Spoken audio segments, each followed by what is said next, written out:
And perhaps it seems a bit strange to you folks there to be... We interrupt this program for an NBC News special report. Here is Tom Brokaw.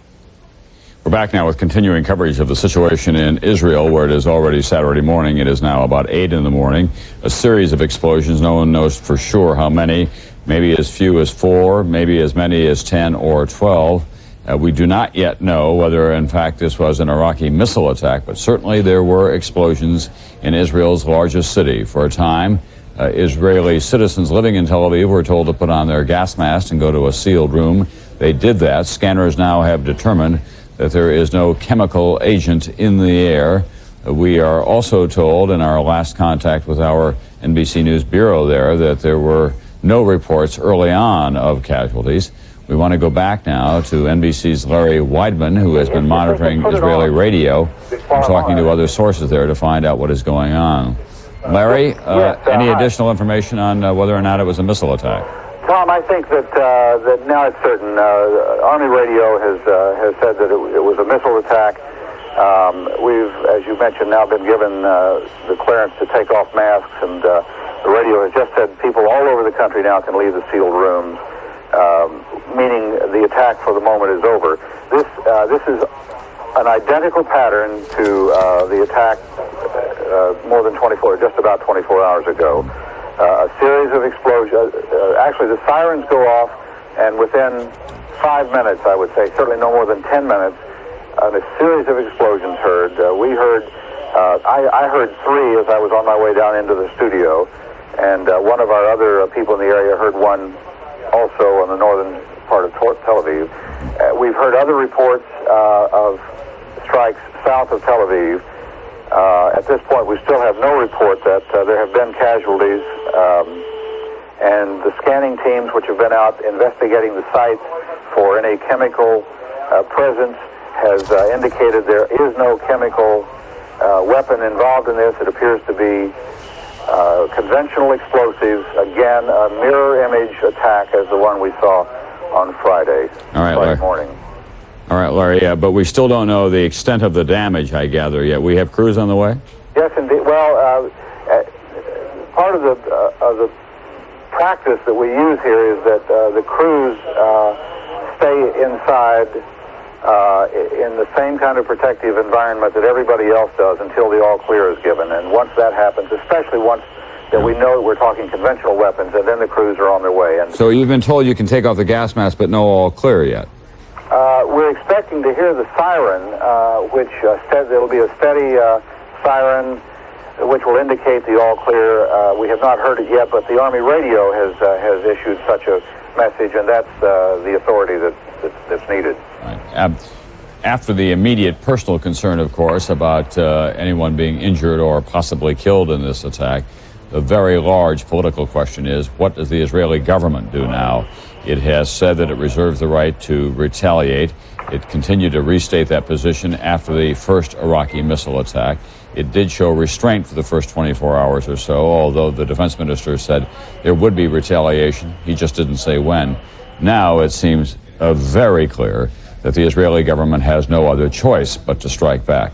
Saddam Hussein has been trying as hard as he can, in desperation, if you will, to provoke Israel into that kind of an attack, hoping that it would break up the Arab coalition, Syria and Egypt and Saudi Arabia, those Arab countries which have been standing so strongly beside the United States. So the coalition, I would guess, is about to be tested, because it seems to me now unavoidable for the Israeli government to make the decision to go and strike back at Iraq. In Washington, D.C. is the head of the government political science department at Georgetown and an expert on Middle Eastern affairs, Dr. Robert Lieber. He's with us now. Dr. Lieber, the Israeli government, especially one headed by Yitzhak Shamir, don't you expect that a decision will be coming before too long? We may not know about it until after the attack, that they'll feel that they have to go after Iraq now. Well, it certainly sounds as though, to use your phrase, the coalition will be tested. But I think that in view of the circumstances, our concerns about that coalition probably have been at least a little exaggerated. Specifically, this in effect is at least the third time when there was a good case for the Israelis to respond. That is, first to preempt, given the threats from Saddam to use missiles against Israel, and indeed earlier this spring he threatened, quote, to burn half of Israel, unquote. Then secondly, you had the unprecedented situation a day, 27 hours ago, when Israel was hit with several missiles, and the Israelis abandoned an historic long-time policy and did not retaliate immediately. So that in terms of world opinion, the morale of the coalition and so forth, the case for the Israelis to retaliate at this point is a rather strong one. Will some voices in the Arab world suddenly jump into the fray in an anti-Israeli, anti-coalition regard? Quite possibly, but I don't think there is reason at this point to expect that these would jeopardize the heart of that coalition. After all, the Egyptians and the Saudis and the Gulf states are in that coalition because their own basic national interest, and in terms of the Saudis, even their survival, are at stake. So at this point, while it is a very grave matter, our deeper concern probably is a little exaggerated. What about, however, the effect on the Arab masses, which has always been a concern as well? You may expect Hosni Mubarak to hold the line. You may expect Hafez al-Assad to do something. We're going to come back to you in a moment, Dr. Lieber, but we're going to go now to Tel Aviv and to Larry Weibman. Larry? Tom, we have just been checking our sources again, and now we believe that only 3 missiles fell, and now they're just sounding the clear siren on the Army radio for people to take all of the measures off and leave the field rooms, but to stay near their houses. But we have it on very good authority that there were only 3 missiles which hit Israel, and in fact we heard 3 explosions. So at this point, no word on injuries. There were some signs of smoke above Tel Aviv. And at this point, there is no question that it was conventional weapons, no chemical weapons used, and the Israeli response at this point is still unclear. The cabinet has taken the decision that retaliation or response can be made, and the only question, as you mentioned, Tom, is when it can be done, where and how. And it really just requires a quick consultation among the highest officials of the government to set something in motion. Well, part of the outrage will be, I would think, as well, that Tel Aviv was struck on the Sabbath, that they will see this as one more attempt to provoke Israel. Well, that's true. On the other hand, the first attack occurred very close to Friday, which is a Muslim holy day, and one of the facts of an Israeli response very likely will not be only retaliation. It will be a surgical or a strategic, a tactical response, because obviously all of the missile launchers haven't been taken out. The question is whether or not the Israelis can take them out if the United States and its Arab allies could not take them out, have not been able to find them. They've been flying over that southwestern Iraqi desert now for some time. Larry, we're going to ask you to try to get some more information for us now. We want to tell everyone that President Bush, who is at Camp David this weekend on a retreat, he was awakened by his national security advisor, Brent Scowcroft, and informed of the new attack on Israel. It must have been a very, very despairing moment for him, because this will make what is already a complicated situation for the commander-in-chief all the more complicated. He had hoped that Israel would not be provoked into this war, and of course he had hoped that there would be no attacks on innocent people in that country as well. NBC's John Cochran is at the White House. John, what can you tell us from there at this hour? Well, as you mentioned, Brent Scowcroft has been in contact with the president. You know, the president went up there yesterday afternoon to Camp David into the Maryland mountains, the presidential retreat there. He wasn't supposed to come back until rather late Monday afternoon. That's a fairly long weekend for a president who just led a nation into war, but the president felt he was he had full command control because the communications gear at Camp David is quite sophisticated, perhaps not quite as sophisticated as here at the White House. But the instant decisions which have to be made, of course, will be made in the field by Americans. The president has to make primarily political decisions. He's already done his best. He was on the phone Friday afternoon to Yitzhak Shamir, the Israeli Prime Minister.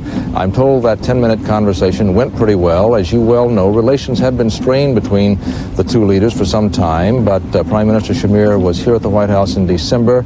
At that time, the relationship between the two improved somewhat.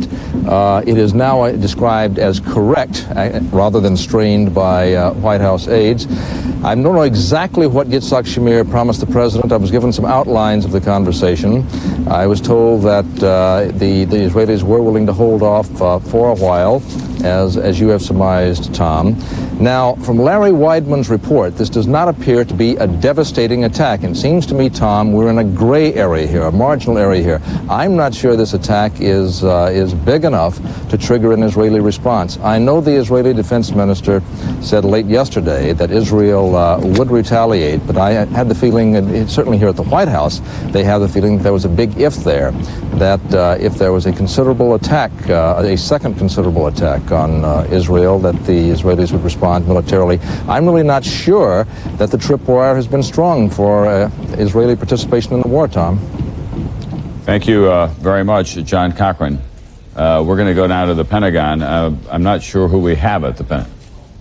Good evening, Tom. This is Jim Polk at the Pentagon. James Polk, it's good to see you and hear you there. What are they saying at the Pentagon? The Pentagon is now confirming officially what most of us already know. The Pentagon says 3 missiles were launched from western Iraq toward Israel. That is all the Pentagon is saying at this moment. As to questions of what damage they may have caused, as to the key question of what retaliation Israel may launch to strike back toward Iraq, the Pentagon says we will have to ask Israel. This means the Pentagon, like most of us, is largely a spectator in what may happen next. The thing that puzzles me a little bit, James, we've been talking about these mobile missile launchers for some time now. It does give a certain amount of hit and run capacity to Saddam Hussein. He's got a missile called the Iraqi Al-Hussein. It's a modified Soviet Scud-B missile. It's got a range of about 375 miles. What they can do is launch and then move the launcher. But we can see the launch take place. It's hard to imagine why they can't get planes scrambled right over that area right away and take out the launcher. Do you have any explanation for that at that end? It only takes a few minutes once the missile is launched to reach its target in Israel. It has a short range, under 500 miles. That's why these launch sites are located in western Iraq. We've been hunting furiously for these Scud sites for the last 24 hours with sorties flown out of Turkey in particular and off of aircraft carriers in the Red Sea. But remember, a lot of Iraq has been under a cloud cover today, and that no doubt has hampered the search, and it's obviously been unsuccessful. We have not met our objective in locating all those Scud mobile missile launchers yet, and unfortunately Hussein seems perilously close to reaching his objective of dragging Israel into this conflict. All right, Baghdad radio now being monitored in Jerusalem interrupted its broadcast with a statement saying, the moment we are launching 11 missiles at the enemy. At the moment, we are launching 11 missiles at the enemy. So far, we've had confirmation of only 3 missiles being directed at Israel, most of them landing in the Tel Aviv area. It's interesting, however, that Baghdad radio still is on the air. That means that Saddam Hussein still has a means of communication with his people and maybe even with his troops through Baghdad radio. Our military expert, Colonel Harry Summers, is with us. We were talking the other day about not overreacting to these kinds of situations. Let's get a full assessment before anything is done. That is the danger for anybody in an operations center right now. Exactly so. We really got to sort this out, make sure they were missiles. Evidently, that's been confirmed. And also realize the weakness of this response. I mean, a 3-4 missile attack is certainly aggravating, certainly getting the world's attention, which he's trying to do, but it doesn't even begin to compare with the 200-plus missiles that we've launched against Baghdad, for example. Well, but Israel would say, Colonel Summers, we're not a party to that dispute. They're trying to drag us into this, and we don't care about the damage that is done. We have to send a signal to Iraq or anyone else believes that they can tamper with the security of Israel. That's exactly so. But I mean, it was interesting yesterday. They were interviewing people in the working class neighborhoods where these rockets hit, and they knew that the trap. They knew that there was a trap there. They knew they were being goaded into attacking. But you're exactly right. How long can the Israeli government permit someone to attack their citizens in their territory without taking retaliatory action. Yeah, there's a psychological terror that goes with all of this as well. The physical damage may be light, but they've been living with just utter anxiety. Small children and other people having to put on gas masks and run into sealed rooms. Precisely, and of course we've even had some deaths, evidently, from small children with the improper fitting of gas masks. So you're right; it's a very great psychological weapon, and Hussein knows what he's doing, and he's playing that card very, very well. All right, Michael McMillan is with the BBC. He's in Jerusalem tonight, which of course the Israelis consider the capital of their country. And we're going to go to him because I'm told that there are some air raid sirens being heard tonight in Jerusalem. Mr. McMillan, what's going on there? What I can tell you is that an air raid siren went off here about 2 minutes ago, and we've had we've been on alert all night here. What I also can tell you is that about an hour ago we heard an explosion here. Now that could have been one of the missiles landing in Tel Aviv. It may well not have been.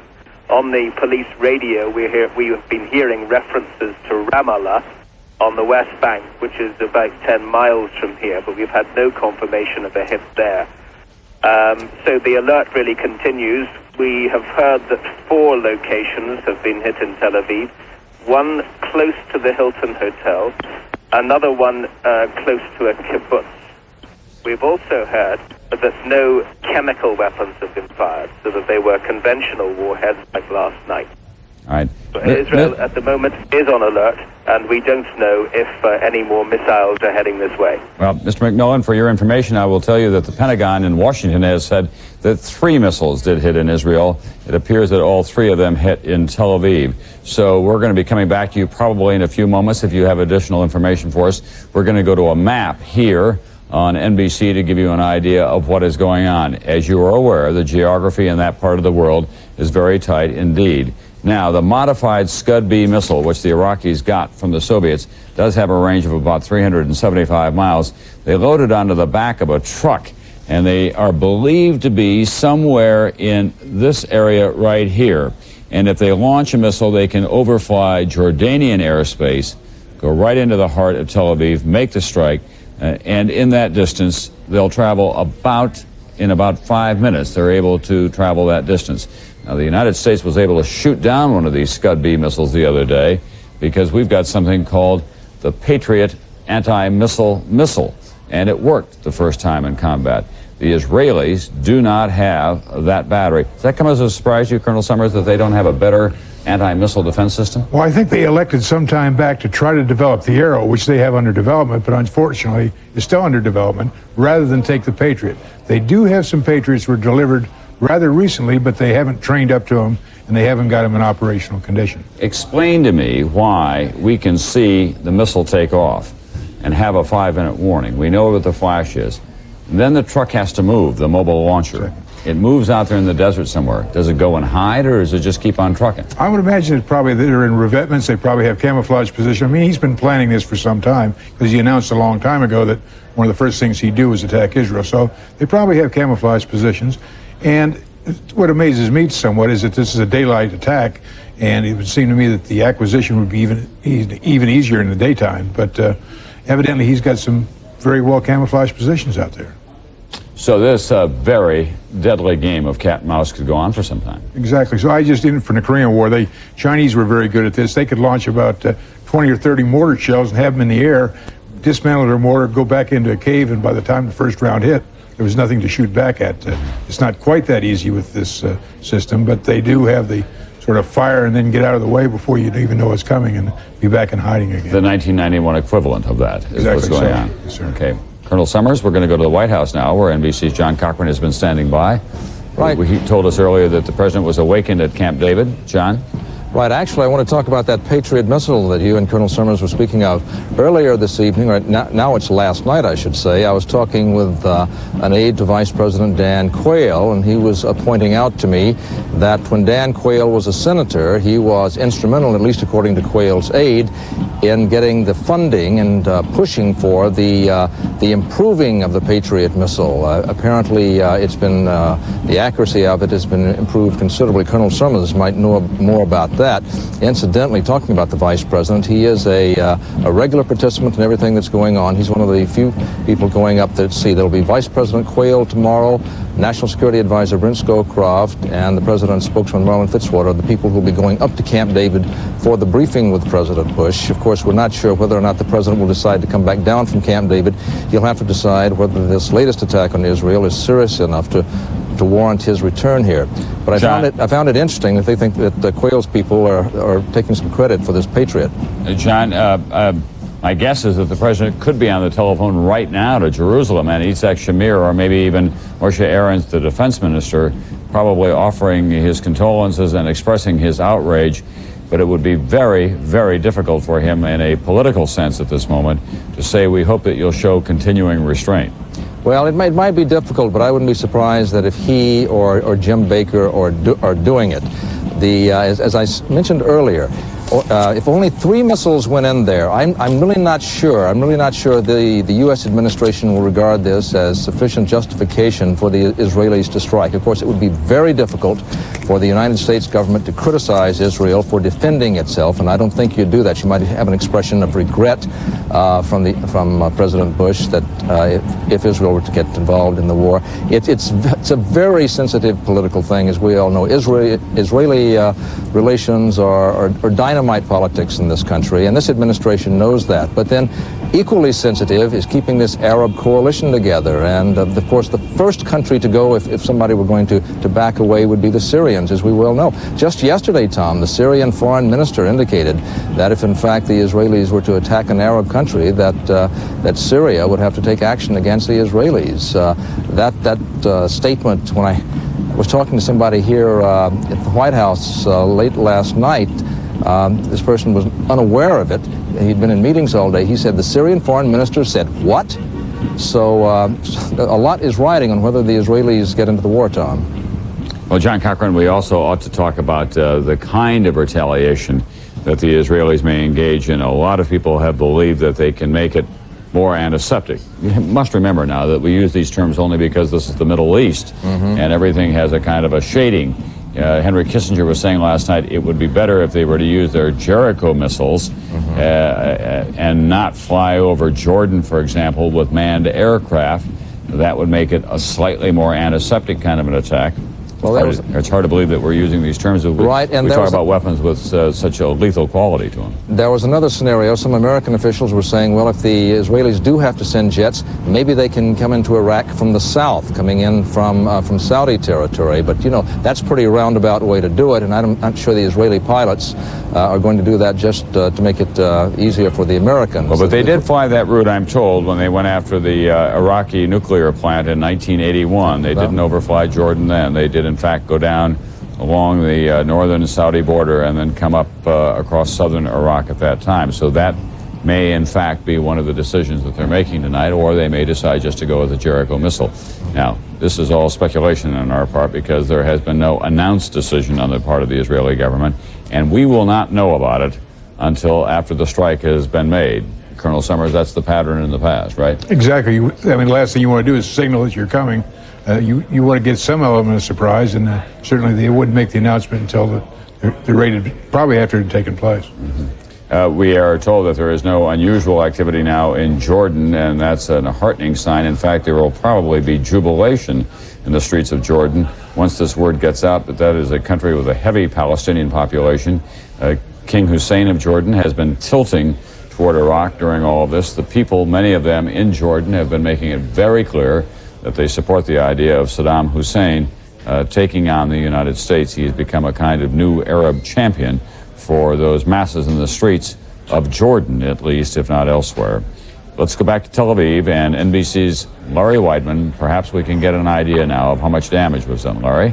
Tom, I don't think it's going to turn out to be there was very much damage done. Probably, certainly on the order of what we saw yesterday morning, and no worse. We still are trying to get a fix on whether there have been any casualties. I have to repeat again that they've checked the sites and there was no evidence of any chemical weapons. It was conventional. 3 missiles hit Tel Aviv. We heard, actually, I think all 3 of the explosions. A quiet Saturday morning, the Sabbath here in Tel Aviv, a beautiful morning. It happened just a little after 7 o'clock. The sun was out. It was a daylight launch. It marks contrast to the attack on Friday morning, which came around 2 o'clock in the morning. But again, this was on the Sabbath. People were not on the streets. The shops were closed. Everybody was at home, and it may well turn out that this will be a virtually insignificant attack. Abstract to all of us who are looking in and saying, well, it could have been much worse.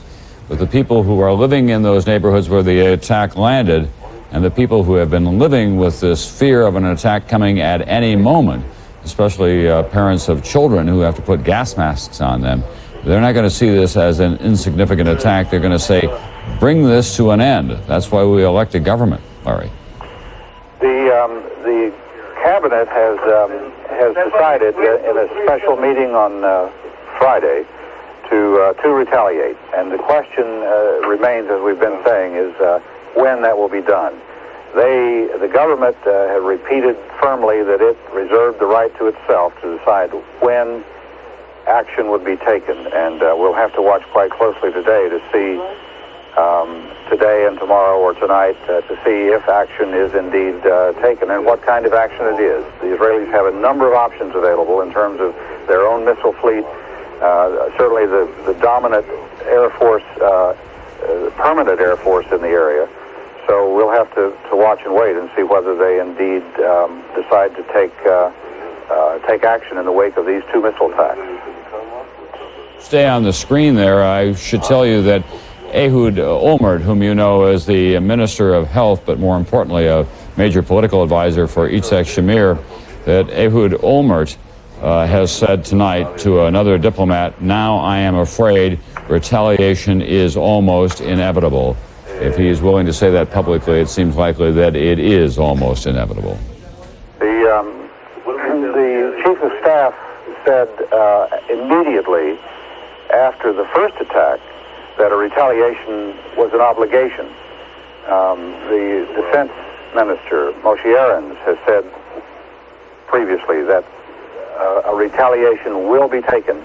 The question is when, and it may be that there is some maneuvering room there for the Israelis in their political situation in the with the United States to use the fact that the decision was made to retaliate, but use the time it was made, the time the retaliation takes place, as a question of some coordination and debate. All right, thank you very much, Larry Weidman in Tel Aviv. We'll let you get back to the business of reporting the news. We're joined now by Gary Sick, who has been one of our consultants, a political expert on the Middle East. The second attack came. You know, I think the key lesson out of this is that the early announcement of victory was, our feelings of that were really premature. And that Saddam Hussein, although he is not going to win this battle, has a lot of staying power. And I think it's a real mistake for us to operate on the assumption that he is going to be hit hard, surprised, which he was, and then sort of collapse. And it's not going to happen that way. They're going to be dug in, they're going to be fighting, they're going to be coming up with twists and turns that we don't expect. And the thing that worries me most about it is that if we get ourselves in a mindset where we're winning easily and everything is going beautifully, there's going to be this roller coaster ride as we get occasional bad news. And I think there's going to be a lot of bad news to come, and we're going to have to learn to live with that. Well, let me walk Colonel Summers through some of this. Tonight, Dick Cheney ordered 20 airlines to deliver 200 airliners for emergency resupply in the Persian Gulf. Today, the president signed an order extending the reservist active duty for up to 2 years. Should we be taking those as signals that things may be not going as well as the public impression would leave you? No, I don't think so at all. I think both of those steps are necessary. Certainly resupply problems, we're almost halfway around the world. It's a major problem. We don't have enough shipping. We've got some, and we need all the airlift we can get. And as far as the reservists go, I think we have to have that. I mean, we went through this in the Civil War where people's enlistments ran out in the middle of a battle and they turned around and went home. We just can't have that sort of thing. So we have to have at least the authority to keep troops if it becomes necessary. But why in the world wouldn't we let the airlines know well in advance of this? I mean, the war has been on for a couple of days now. They could have been put on alert. The president was sending out all kinds of signals that we were going to go to war. Why not say to them, hey, listen, stand by? I think they were already in phase 1. I think we've gone down to phase 2. So there has been some initial warning. I know United Parcel, for example, has been flying for some time into Saudi Arabia. So there has been some of that. Gary Sick? I disagree a little bit.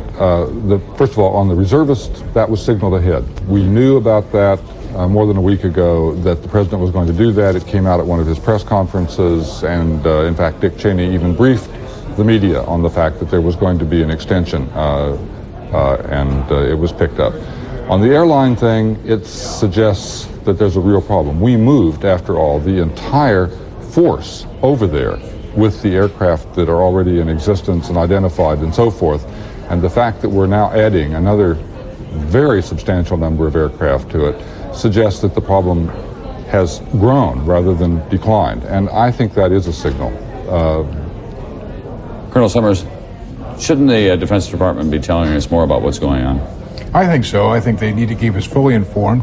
To some degree, I'm not so sure the Defense Department knows exactly what's coming on, but I think at least in the field, the briefings in the country itself ought to be extensive, and it's just essential that the people know what's happening. You're exactly right. Because there can be a terrible backlash for the military. Precisely. To say nothing of the political ramifications. And also, I think that the news media, in a sense, qualifies and confirms the good news when there is good news, and as also is whether we like it or not, is the intermediary between what the military does and the American people who they work for. Mm-hmm. All right, gentlemen, we're going to go back to Tel Aviv now to NBC's Martin Fletcher, who is on the telephone with us, and he can tell us perhaps a little more about the extent of the damage.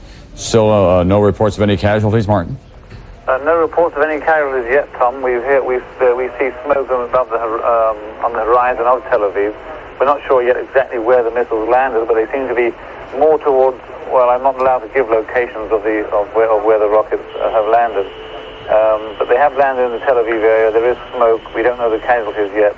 And we're waiting to hear within the next minutes from our people near the scene. All right. Well, let me ask you, are they very near the area where they landed last night? Could you repeat that, Tom? I'm sorry? Are they very near the area where they landed last night? They're in the same general area, yes, Tom, that's right. All right, that would be in Martin. I don't want to get you in any kind of trouble. We want to tell everybody that was a residential area last night. Tel Aviv is a coastal city. It was an area where a lot of elderly and working class people live, relatively high density down along the southern coast. For those of you who have been there, it's south of the high-rise Hilton and Sheraton hotels, which are very prominent features. Martin, we have been talking here about what the Israeli government does next. What's your best guess? Well, I understand that the Israelis and the Americans are in coordination right now about whether or not Israel will react. Clearly, the pressure on Israel now will be tremendous from the public here in Israel will be tremendous, calling on the government to hit back at Iraq. But still, it seems by the coordination that's going on between Israel and Washington that the government here has not yet decided to go ahead immediately anyway. I think that may depend on whether on the number of casualties. It may not. I'm sure that well, we know the government has already taken the decision in theory to retaliate, but we don't know yet what they will do and when they will do that. What has the Israeli press been saying about the kind of climate under which the Israelis have been forced to live for the last 24 hours or so? How has that been reflected? Well, I can't say from the press, Tom, because today is a Sabbath, there's no newspapers. But I can tell from my own experience driving through the streets right now on the way to the office from my home. Absolutely nothing moving. I saw two people in the street. I passed one police car on the way here. The one thing, remarkable thing about Israel, about Israelis, is the way they react in these circumstances. On the one hand, very upset, almost a sense of panic, and numbers of people who left Tel Aviv yesterday after the first barrage of Iraqi missiles. The fear was that there would be another attack on Tel Aviv. It was a very frightening time for many Israelis, but you couldn't get a hotel room in Jerusalem. People were streaming out, those who could afford to pay for a hotel room. On the other hand, there is not a sense of panic in the sense of demanding action from the government. There's a sober realization here that the government is doing the best thing. There's an understanding that Israel can't get too far ahead of the United States because of the danger that would pose for the American-led coalition against Iraq. So in terms of what they want from the government, the people are really going along with the government and understanding the need to wait with that retaliation, Tom. All right, Martin Fletcher, I want to ask Colonel Summers here about the Iraqi Al-Hussein. We believe that is the missile. That's the modified Scud-B. It's a kind of, from a missile point of view in this age of high-tech warfare, it's a pretty crude weapon, isn't it? It really is. It's a ballistic missile and very better range than Scud, but still a very crude weapon. 375 miles, I think, is the range, and it probably, it lands within 3 miles of its target. I mean, it has almost no accuracy at all. Precisely. But one of the problems that the Israelis have is target selection. That is, as you said earlier, the Israeli people want this to go away, and I don't see how the Israeli Air Force could do any better job than the Allied Air Force can do against these concealed weapons. I mean, certainly they're a very good Air Force and very potent, but so is the Air Force that's operating there right now. So they could very well retaliate only to have another missile attack come tomorrow night. But Gary Sick, it's less a military question than it is a political question, isn't it? It certainly is a political question, and I agree very much with Colonel Summers. What can Israel in fact do that isn't already being done? They can make a symbolic show of force. They can go in and do something and hit something. But that is a political decision more than a military decision. Militarily, there's not a great deal that Israel can add to what is happening right now. But politically, it changes the equation entirely. But as you know, the leitmotif of Israeli politics, whatever the government since 1948 has been, you cannot hit us and not expect to be hit back harder than you hit us. I agree. No, I think that really has been the operating motif, and I think that's what they will probably choose to do, is to hit something. And to me, again, Colonel Summers said it very well, I think it's target selection. What do you hit? Yeah. Do you just hit something at random, the way the... well, maybe the United States, and I'm not being flip about this, maybe the United States will share military targets with them of some kind. I mean, it doesn't have to be the missile launcher. They'll say, there is a building that we haven't flattened yet. You are invited to go in and take out another part of the defense ministry and maybe this air base and a couple of other things, right? That's right, except that then you've got what is now a really two-front war. You've got Turkey in the north and the Saudi Arabia in the south becomes Israel added on the west, and then does it grow from there? And that may be bad for Iraq, but it also plays into Saddam's hand politically. It really does change things. Gentlemen, we want to go back to Dhahran. You're not going to go away, I know that. And we're going to go back to Dhahran, Saudi Arabia, where NBC's George Lewis is standing by. No air raid sirens there, George. No air raid sirens, Tom. No warning of any attack on Dhahran. We've seen a little bit of pickup in air activity. We've seen some F-15 Eagles taking off and landing. As I was listening to your discussion of the possible Israeli counterattack, we were talking a little bit here amongst ourselves about the possible methods the Israelis might use.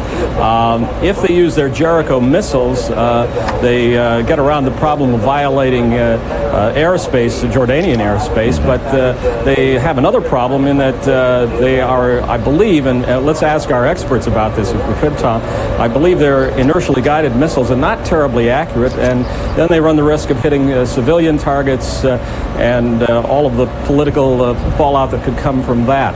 So if the Israelis are deciding on how to counterattack, imagine it's a fairly difficult decision right now. Well, as a veteran of several wars, George, you know as well as anyone, no one said this was going to be easy. No way. So we're seeing some more planes taking off and landing now at the air base. Some Air Force transports coming in and going. The supply lines continue full, and as you mentioned earlier, Tom, President Bush is going to call commercial airliners into service to step up the flow of supplies to this part of the world. All right, NBC's George Lewis in Saudi Arabia, where there is still continuing activity at Dhahran and at air bases throughout Saudi Arabia, as well as the big aircraft carriers that are based in the Persian Gulf, because Operation Desert Storm does go on. Operation Desert Storm is the non-stop bombing raids on Iraqi military targets in Iraq and also in Kuwait.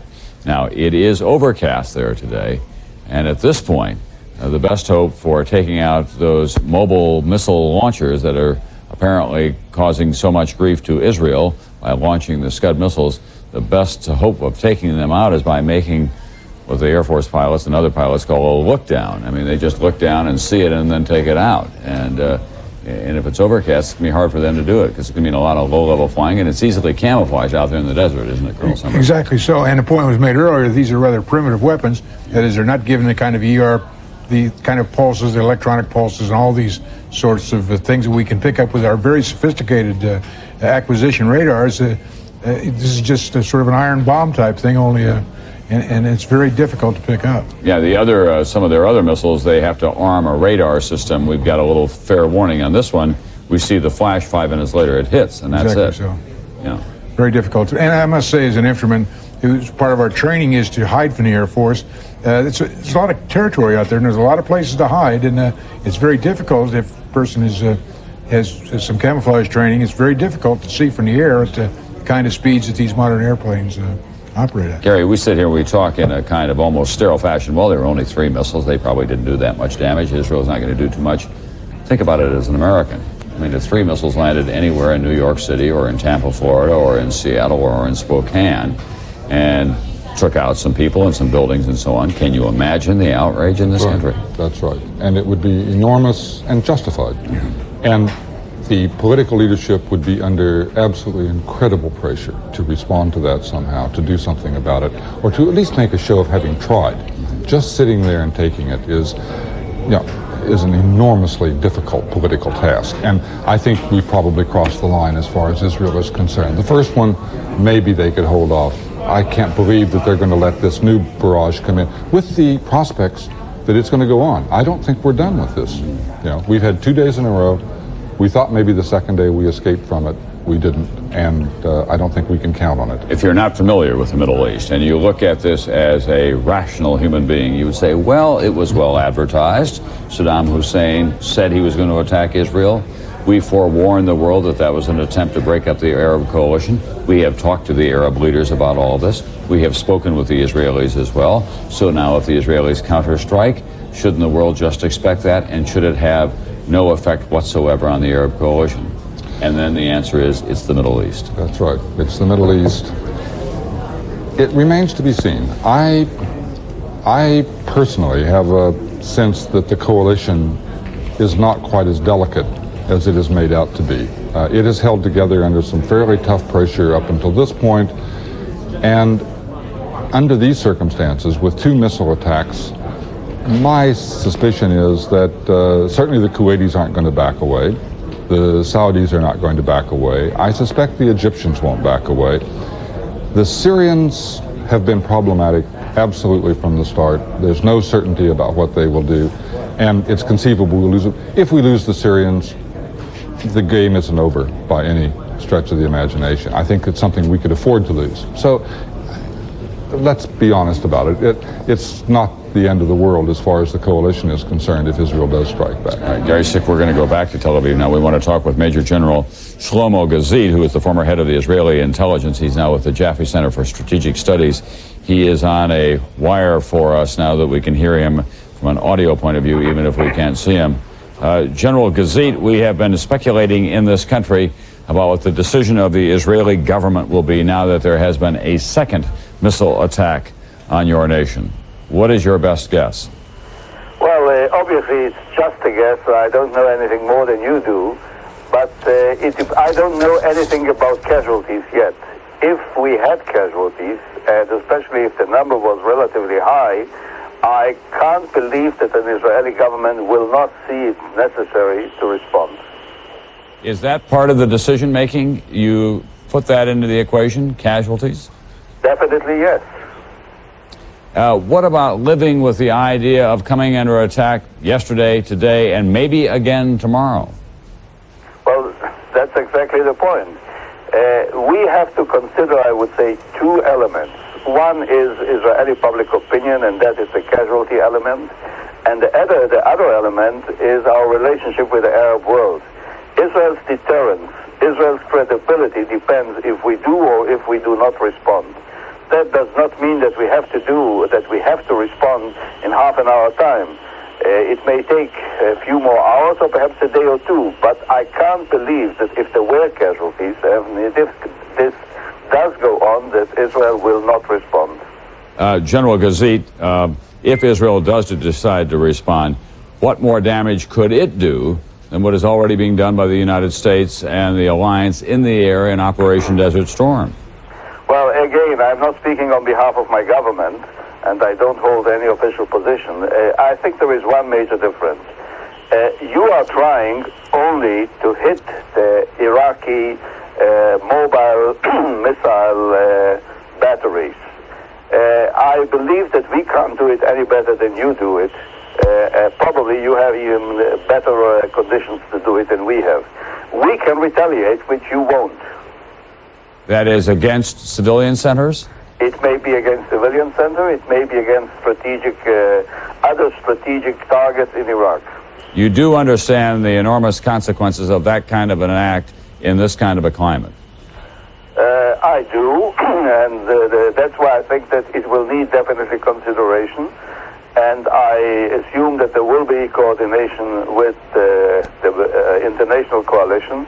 I only say that the two elements, Israeli public opinion and Israel's credibility in deterrence, have to be borne in mind. General Gazit, what about Saddam Hussein? Are you surprised that he is able to continue, even with the kind of bombardment that is going against him, to cause as much grief as he is, not just to your country, but to that part of the world?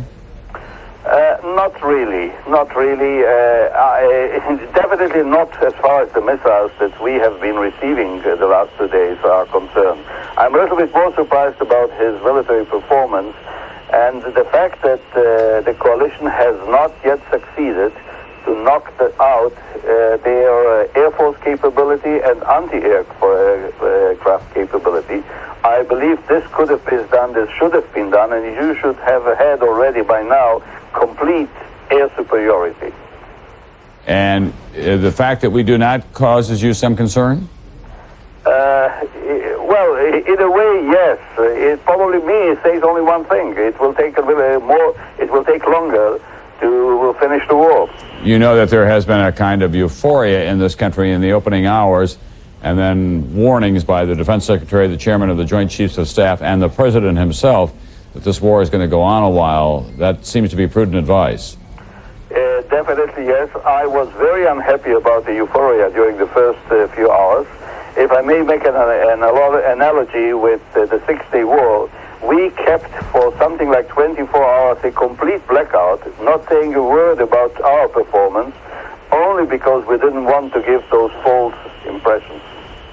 All right, thank you very, very much, General Shlomo Gazit, the former head of the Israeli Defense Intelligence. John Cochran is at the White House. We do not have him yet. All right, let me talk to Gary Sick and to Colonel Harry Summers here. Summers? One comment bothered me somewhat. A statement that we don't have complete air superiority. To my knowledge, we have total air superiority. There is no resistance whatsoever in the air from the Iraqi Air Force. What we don't have is total control over missile launchers and things like that, and that's another matter entirely. What he may be referring to is that we don't know that we've knocked out the entire Iraqi Air Force. I mean, there has been some informed speculation today that there may still be Iraqi planes in bunkers somewhere. But as long as they stay in the bunkers, we've knocked them out effectively. That is, as long as they can't take off and challenge us, we still have total air superiority, and I think that was established early on. Gary Sick, your thoughts at this moment? Well, I thought the statements of Shlomo Gazit, who is a remarkably qualified man and a man that I respect very highly, who has vast experience in these things, was both interesting and somewhat chilling. That he, in fact, sort of confirmed what we were toying with before, and that is that for Israel, the kinds of targets that they'd be able to hit are ones that are going to be politically touchy. Yeah, this is a man, as you say, who has had the highest possible positions within the intelligence community in Israel and has been in the decision-making in the past and would know the kind of formulation for decisions, the frameworks. Let's take apart what he said a little bit. It was interesting that if there were no casualties, that may cause them to stand down a little bit, a little continuing restraint. But if there are casualties, and especially if they are innocent civilian casualties, right, then the lid goes off. Right. And that is, curiously, a totally random thing. because those missiles are coming in the same way, in effect, the old V-2s did in World War II, just flying in and you don't know where they're going to drop. They can drop anywhere within miles. If they hit a hospital or an apartment complex, suddenly the whole nature of the war has changed. If they land on a football field, nothing happens. And nobody knows. Right. And nobody. These are the pictures of Tel Aviv that we're looking at now. The first pictures that we're seeing from the BBC of what we believe were 3 Iraqi missiles that were fired at the largest city in Israel. It's right along the Mediterranean coast there.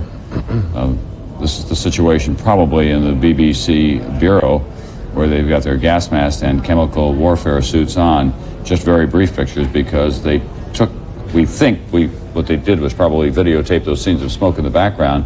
Then they heard the radio saying, put on your gas mask, get into your chemical warfare garb, and get into a sealed room, and they did just that.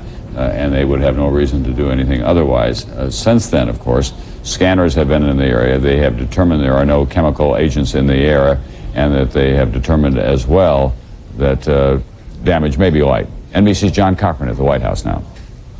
Tom, just looking at those pictures, I was reminded of a conversation I had last night with an official who is well plugged in around here.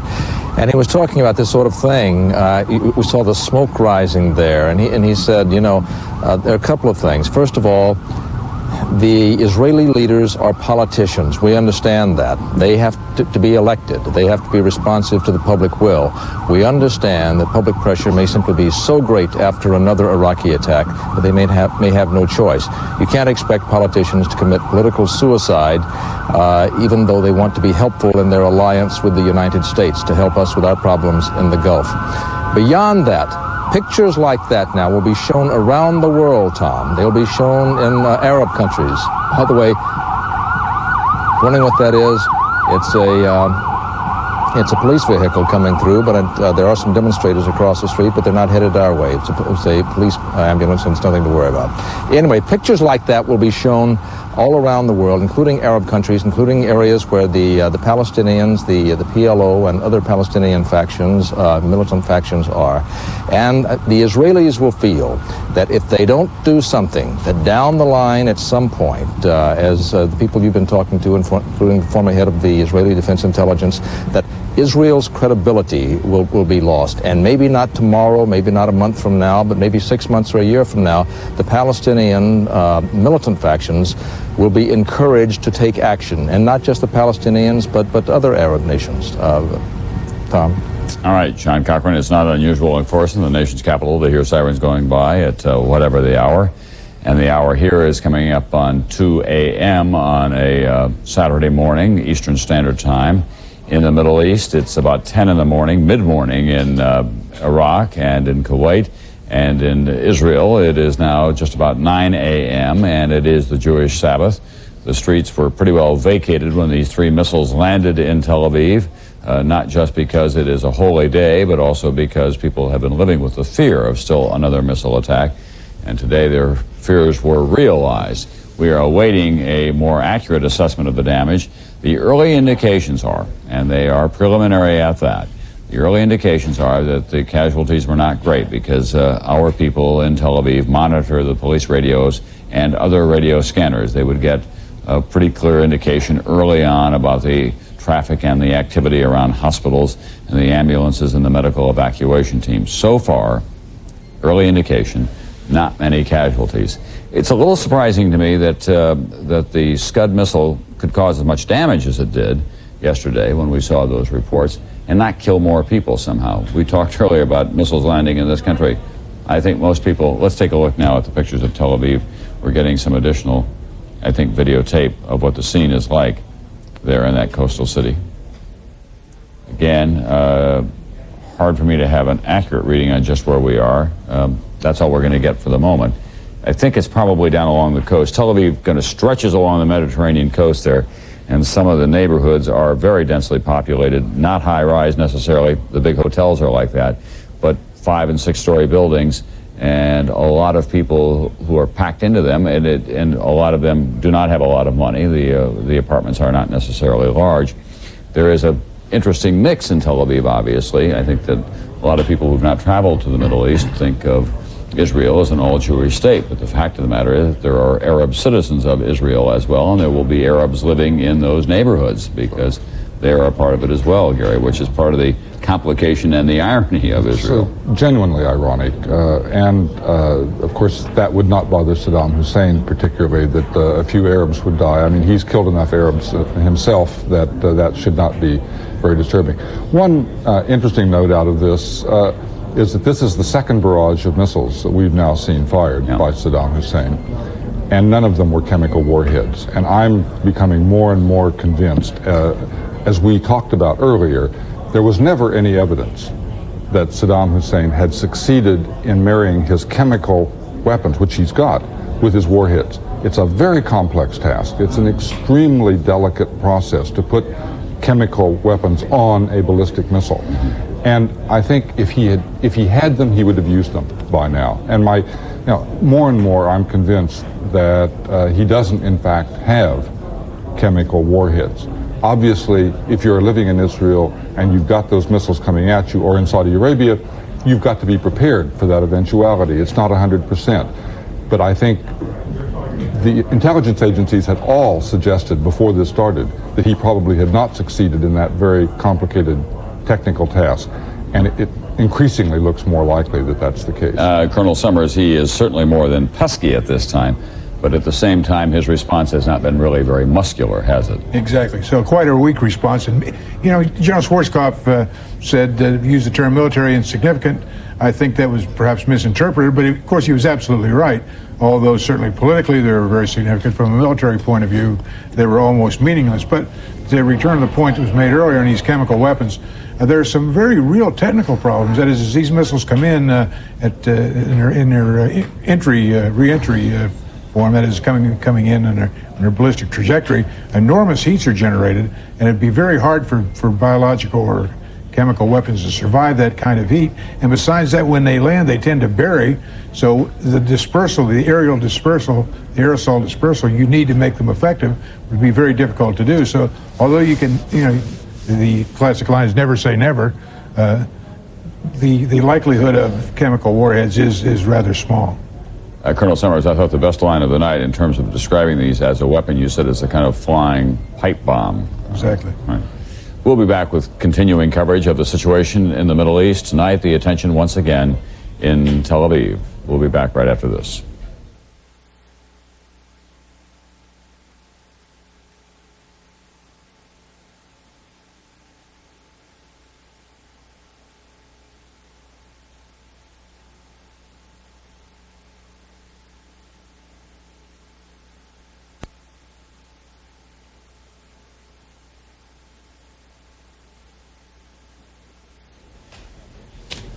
An update for you now. What is going on at this hour is that in Tel Aviv, they're assessing the damage from 3 Iraqi missiles that were directed at that city and exploded in what appear to be residential areas. Early this morning, it is early Saturday morning in Tel Aviv, the Jewish Sabbath, of course. No chemical weapons. The residents were advised to put their gas masks on, and then a short time later, the scanners were in the streets. They determined that there were no chemical agents in the air. So over the Israeli radio, which is the primary form of communication in that country for everyone, people were told to take off their gas mask, and eventually they were told that they could leave their sealed rooms as well. Nonetheless, this is a significant escalation from a political point of view in the Middle East. The decision now rests with the Israeli government as to whether to retaliate, and then what will be the response of America's Arab partners in that part of the world. We get an update on the situation now from the BBC reporter in Israel tonight, Michael McMillan.